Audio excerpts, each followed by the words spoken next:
Welcome to this tutorial, where we'll show you how to add eye-catching scrolling effects to your website. Scrolling effects are a powerful way to make your web pages more interactive, engaging, and visually dynamic, helping you grab your visitors' attention instantly. Scrolling effect, a visual animation or transition that triggers as users scroll through a web page.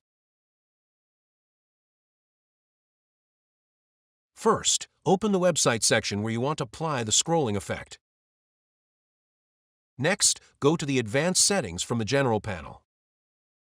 Locate the Motion Effects option and click to expand it.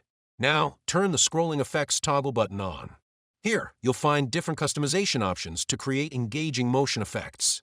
Horizontal scroll, move elements side to side with scrolling. If you choose horizontal scroll, you can set the element to move either left or right as the user scrolls.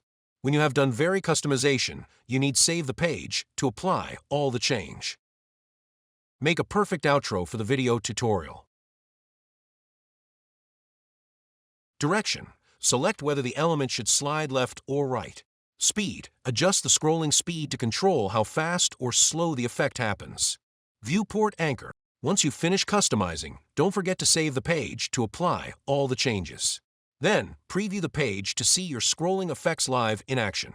And that's it. You've just learned how to add and customize scrolling effects to bring motion and interactivity to your website. With just a few simple tweaks, you can make your pages more dynamic, engaging, and visually appealing. Go ahead and experiment with different scroll settings to create the perfect user experience for your visitors.